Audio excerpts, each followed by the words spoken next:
וכל דממתך יישמע.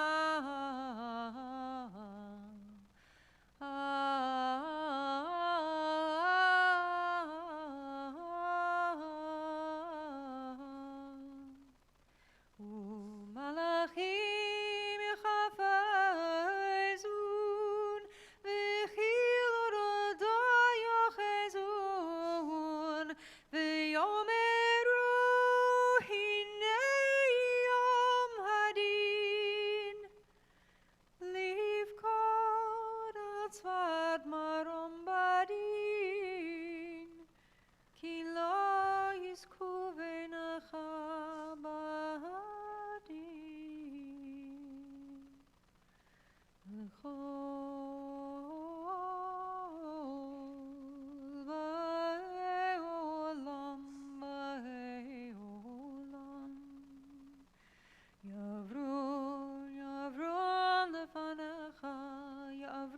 לפניך כבני מרום כבקרת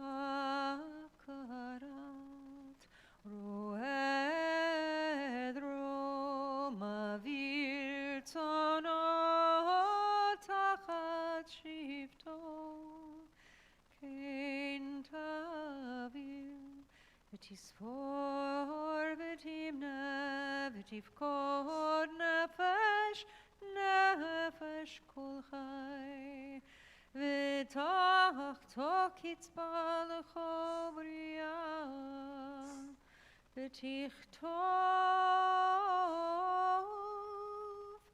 את גזר דינם.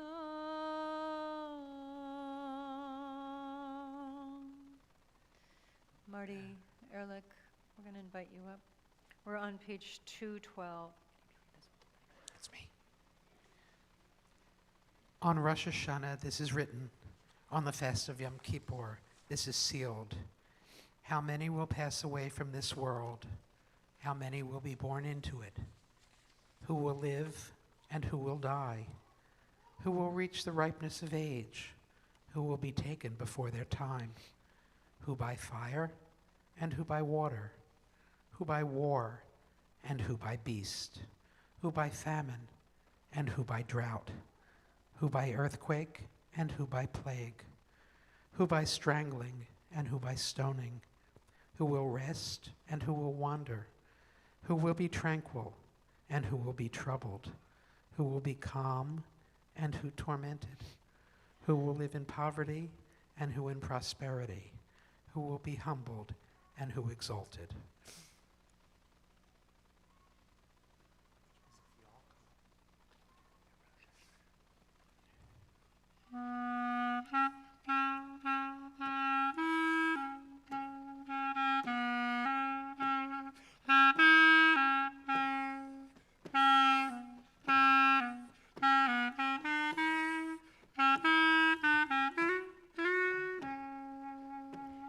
בראש השנה ייכתבו ביום צום כיפור ייכתבו כמה כמה כמה יעברו וכמה יבראון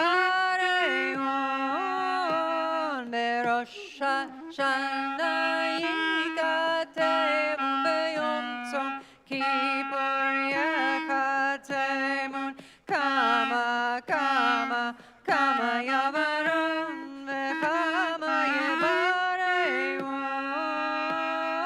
ויחיה ומי ימות מי בקיצו ומי לא בקיצו מי ולא קיצו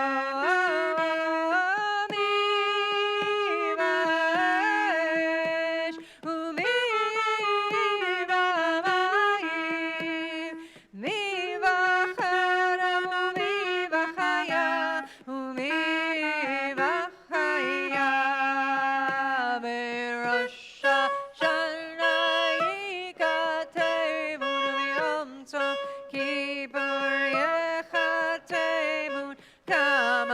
kama kama yaverun v'chama yebareun mi varav umi vatzama mi varash umi vamagefa umi vamagefa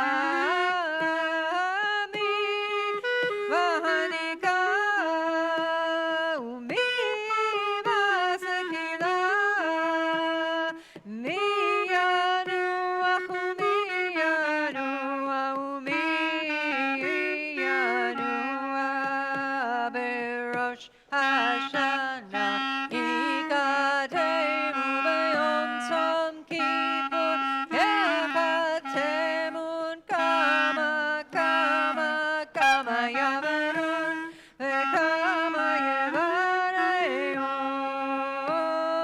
mi yashkit umi Torah mi shalem umi yityaser umi yityaser mi yani umi yashir mi yushpal umi yaram umi ya'arun berosh Hashanah yikatemu b'yom tzom Kippur yechatemu kama kama kama yaverun v'chama yevareun.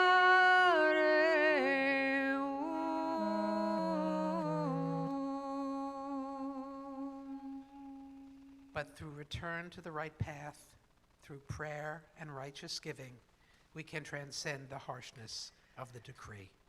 U'tshuva, u'tefillah, u'tzedakah,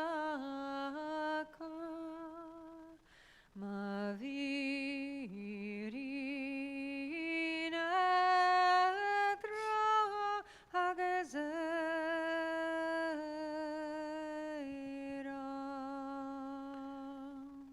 You are everything that we praise you for, slow to anger, quick to forgive. You do not wish the death of sinners, but urge them to return from their ways and live. Until the day of death, you wait for them. You accept them at once if they return. Since you created us, you know our impulses. We are but flesh and blood. We invite you to rise again, and we'll turn to page 218 to continue with the Amidah.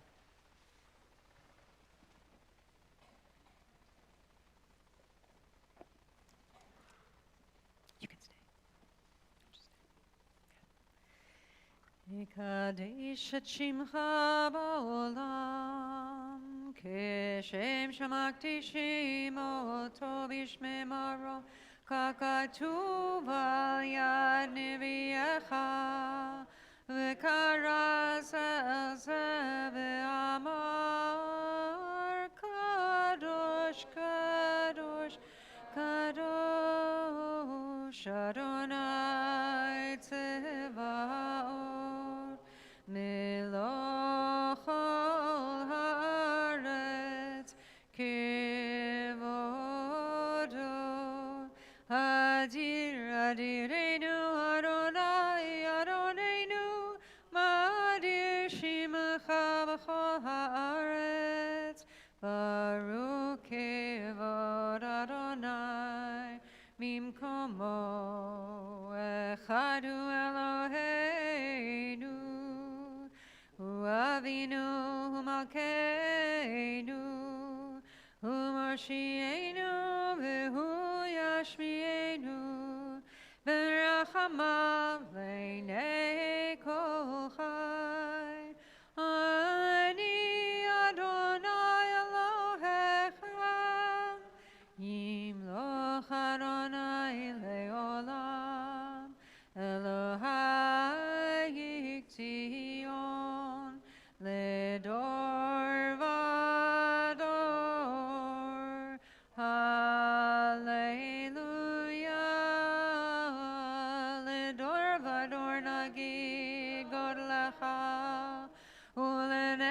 נצחים קדושתך נקדיש ושבחך אלוהינו מפינו לא ימוש לעולם ועד כי אל מלך גדול וקדוש אתה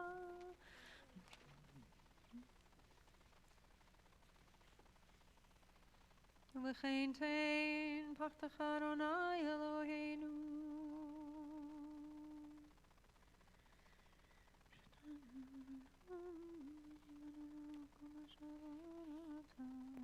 וכן תן כבוד אדוני לעמך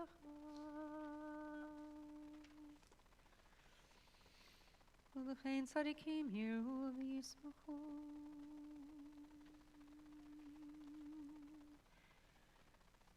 תמלוך אתה אדוני לבדך על כל מעשיך בהר ציון משכן כבודך ובירושלים עיר קודשך ככתוב בדברי קודשך ימלוך אדוני לעולם אלוהי ציון לדור ודור הללויה קדוש אתה ונורא שמך ואין אלוה מבלעדיך ככתוב ויקבע אדוני צבאות במשפט והאל הקדוש נקדש בצדקה ברוך אתה אדוני המלך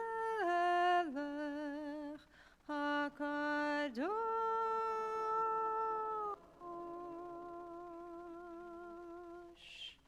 Take the time with this Amidah or the words that are on your heart today to page 244.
עושה שלום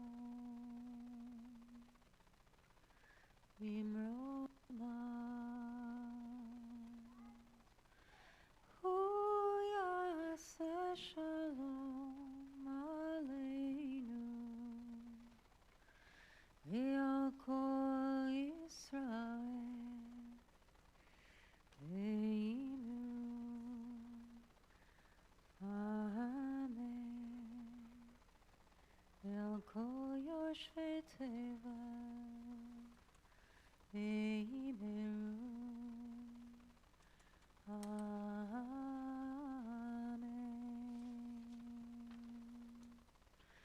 If you're still finishing your davening, please take that time.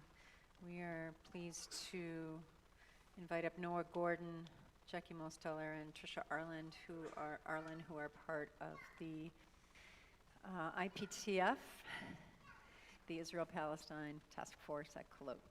Do you want to stay over there? That's fine. You may unmask if you like.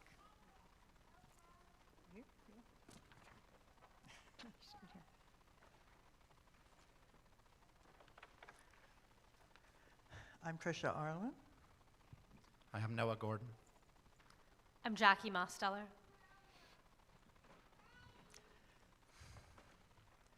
On Erev Rosh Hashanah, Rabbi Sam spoke about his heartbrokenness. A little over a year ago, our task force, the Israel-Palestine Task Force, was formed to try to find a new way forward as a congregation on the subject of Israel and Palestine. We got off to a rocky start. Each of us was, in our own way, heartbroken. Many of us felt shame and anger and grief around the horrors being perpetrated on all the people, specifically most on Gaza and Palestine. And our feelings often leaked into even the most trivial conversations. But about 15 of us stayed put, stayed with it, met consistently, and found consensus on a set of shared values that became our bedrock. It is because of our participation in this project that we were asked to deliver a meditation on peace and justice on behalf of our group. In his letter from a Birmingham jail, the Reverend Dr. Martin Luther King wrote of two kinds of peace: a negative peace, which is the absence of tension, and a positive peace, which is the presence of justice. So the difficulty is in identifying the negative peace and creating a shared vision for the positive.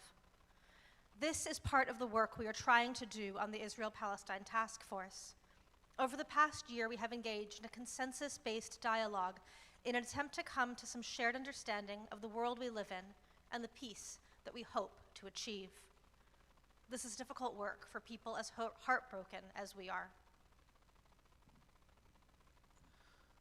Dr. King also had something to say about brokenheartedness. He actually spoke these words just a few steps from here, which is kind of incredible. He said that brokenheartedness is a condition caused by extreme disappointment. And I believe this is what we have experienced communally. Disappointment in the loved ones that we thought would share our values. Disappointment in the institutions that were supposed to protect us. Disappointment in the leaders who traded the soul of our people for an unjust peace, a negative peace, predicated on the brutalization and genocide of our cousins in faith, our siblings in humanity. Our heartbreak threatens to tear us apart. We must not let that happen. As Rebbe Nachman said, it is forbidden to despair. Only together can we enact the positive peace of which Dr. King spoke. Our Talmud says, Kol Yisrael Aravim Zeh Bazeh. We are responsible for one another. Our way of healing is communal. Our rabbi can guide us, but ultimately each of us is responsible for one another.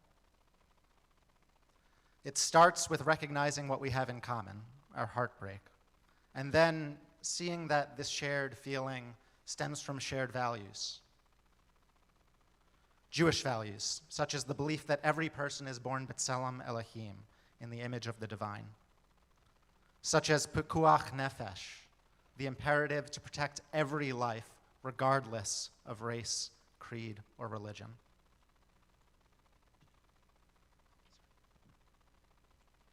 We have talked for over a year, and we will continue to talk. Hi to all of you out there. And to hold one another. We have come to trust one another most of the time and to care. There have been moments of such intense feeling, of raised voices, of hostility and aggression and pain and joy and laughter. But we have worked our way through it together. We disagree loudly. We frustrate and offend one another. We talk about that too. And we have adopted techniques to help. I'd like to pass on just one of them. It's going to seem very mechanistic, but it really works. So, when you're in a Zoom room and somebody has said something that boggles the mind, someone holds their hand up and does this, or I'm not sure which way you're looking. That way. On Zoom, it looks like a C, I think, yeah. And it stands for clarifying question. And we have found that if somebody says something that upsets you, but you ask them to clarify it and ask questions, often the reason you were angry doesn't exist anymore. It's just that you didn't understand. I improvised, excuse me. And afterwards, we find we trust each other more. Most of all, most importantly, we don't give up. Working by consensus is hard, but it's worth it so that every voice can be lifted. We all want to be heard, and we want to heal the world and do teshuvah when it is called for. Patience is hard, especially when people are suffering, but compassion and patience are building blocks of good organizing. I'm very proud of us. On Erev Rosh Hashanah, we also heard the story of the Baal Shem Tov's master key, or the axe, if you prefer. But in keeping with our tradition, we'd like to propose an entirely new version. Let us think of our heartbreak like a watering can, and the doors of the divine palace like the seeds of truth that Hashem cast down to earth. By talking to one another, by pouring out our hearts, we tend to the seeds of truth already underneath the surface of our community garden. Gardening is hard work. I don't do it. Noah does it. He's fantastic. I have 2 black thumbs. It's really awful. But as we toil, the truth grows. And with this foundation of shared truth, emet, we become a powerful force for justice. In our stubborn refusal to be torn apart, we will pursue justice together, letting truth blossom. And we will share the dream of that positive peace of which Dr. King wrote with such passion. And we hope that this solidarity can one day also mend our broken hearts. Gamar Tov.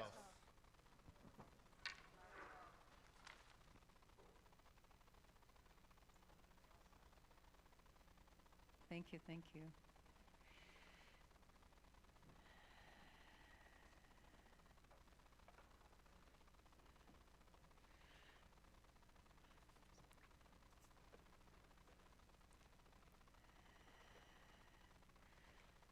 So as my husband and partner Ari Strimling makes his way to the beam, we'll just sing for another moment.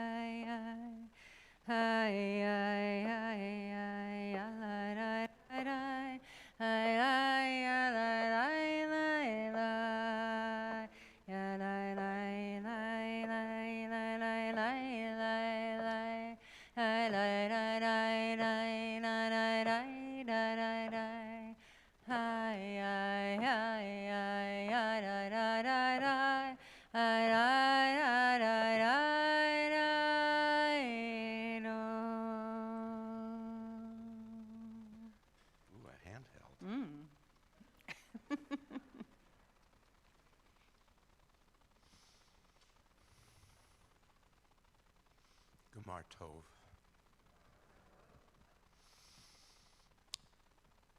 I asked to give this pitch, and this is a pitch. This is about money. Hold that thought, because everything I'm going to say, however far away it seems to veer, is about money. And I don't know why that's always funny.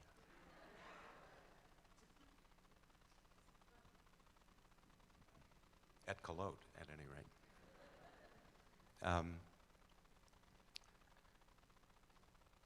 And when I was invited to give this pitch, which it didn't happen automatically, I gather, I got this very complete set of suggestions or instructions that included that I should tell my Kolot story. Well, there's a lot of Kolot stories I could tell. I could tell a sort of origin story.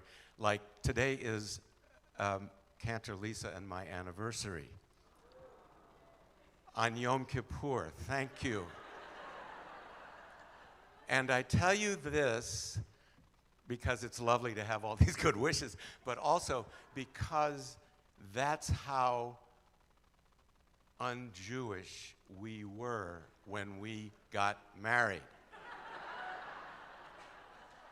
No sane, sentient, active Jew would get married on a day that's gonna be Yom Kippur, quite often, in fact. And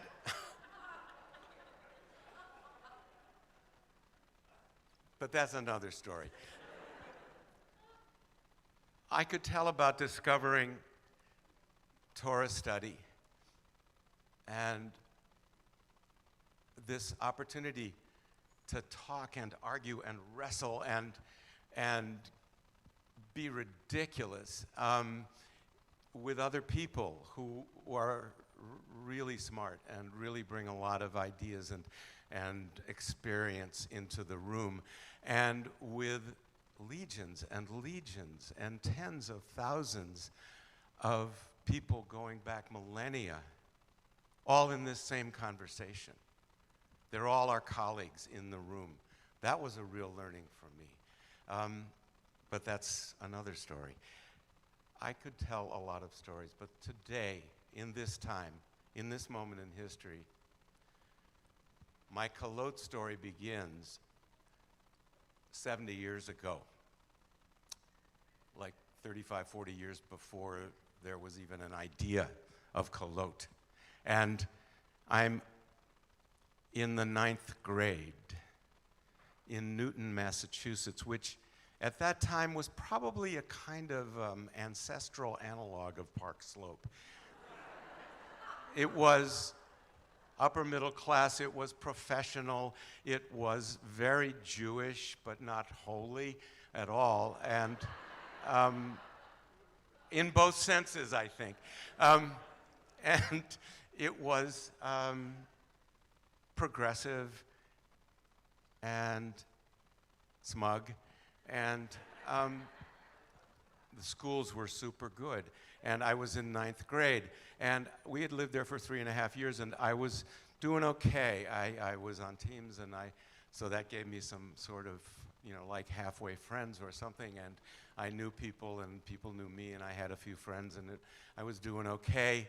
And then one morning, one October morning, the newspapers in Boston carried pictures of my father. There were two newspapers, the Globe and I think it was called Herald American, which was a tabloid. And the picture of my father was the same picture on both of these papers.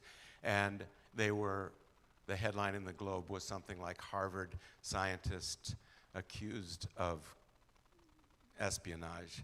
And the one in the Herald American was like, Crimson runs red again. And the picture of my father was in profile, and he was looking down as if he was thinking or ashamed. You couldn't tell, and he had a kind of 5 o'clock shadow, and his big Jewish nose reflected in the flashbulbs. And we'd stayed home, the family, that morning, which never happened. And because, well, my mother was enacting our collective hysteria, and my father was enacting our collective stern comforting and ordering of the world. And my sister and I were witnessing. And then things calmed down enough so that my father said we should all go to work, to school, and I went. And I came at the time of homeroom, and I had never been late before, and I didn't know what was going to happen. And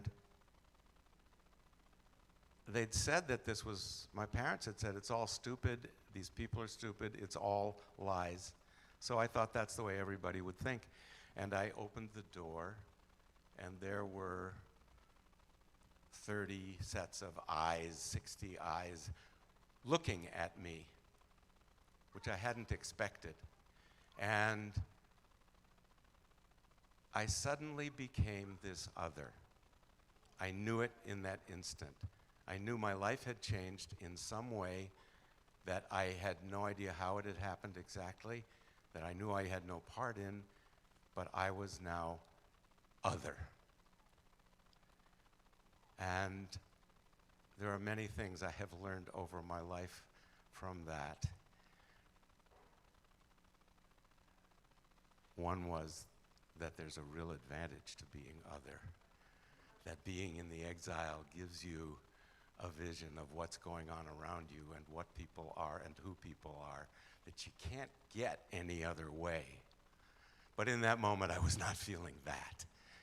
And what pulled me through the whole thing was the few friends who stuck by me for whatever reason, you know, because they were my friend or because their parents said, we're on his side, or whatever it was, but they stuck by me. And then in the 60s, when the word community became the word for a moment in time, as words become the word in a moment in time, it really struck me down to the DNA. That's what I was looking for. That's what I was looking for. That's what I needed. And I worked in the theater, which is why we got married in October, because in June, it's a terrible time for theater. It's so busy. So you wouldn't get married then. So anyway, but I learned that the work I wanted to do in community of some kind. And I did. And then I discovered Kolot, which wasn't Kolot. A community that, in my mind at least, exists to be a community. Not to do a play, not to build a business, not to seek a cause, not to be a community. To, as our motto for this time, our theme says, to show up, be there for each other. So now the pitch. Please, if you would, I invite you to take out your song sheet and look at that QR code there on the back. Just look at it. I'm going to do, in honor of our beloved Trisha Arlen, I'm going to do a guided meditation. So look upon this QR code. Endow it with peace and yearning and tzedakah. And imagine yourself, not now, after breakfast, anytime you choose, find a wonderful place where you and your phone or your checkbook can commune, can be one, and can reach out and become one with Kolot.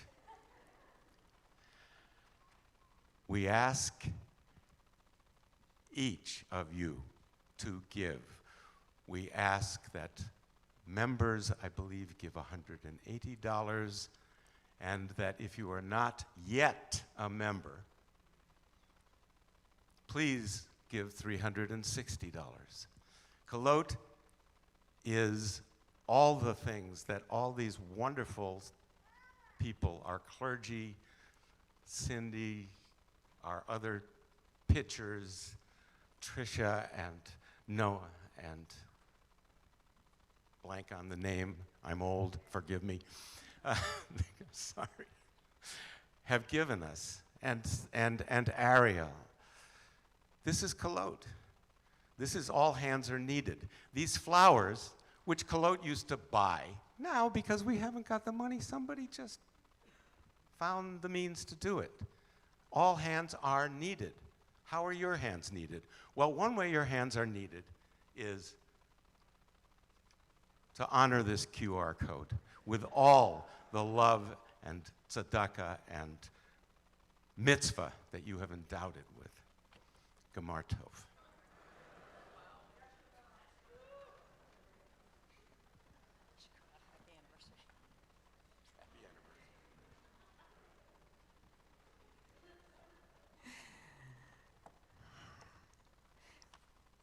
Thank you, Ari.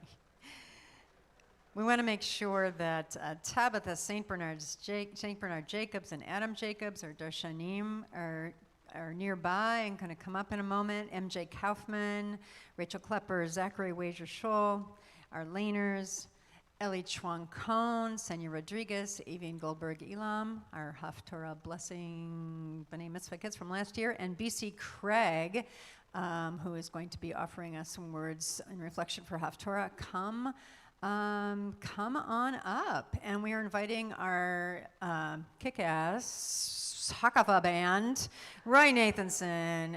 I don't know if Adam's here, Marty Ehrlich, Sarah Furholt, Raya Furholt-Wirtz, and I don't know if Ty is here as well, but everyone else, we're coming up for the Torah service. I'll pass it back to Rabbi Sam.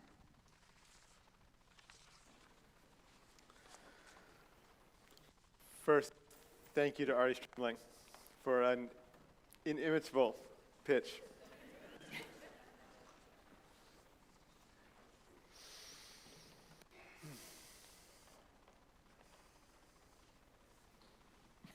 I didn't know if you want to say something. Okay. So we're going to all rise as we turn to page 255. MJ, Zachary, right? Everybody, come on up. Come up to the Torah. Page 255. Ein kamocha v'Elohim Adonai ve'ein kema'asecha malchutecha malchut kol olamim umemshaltecha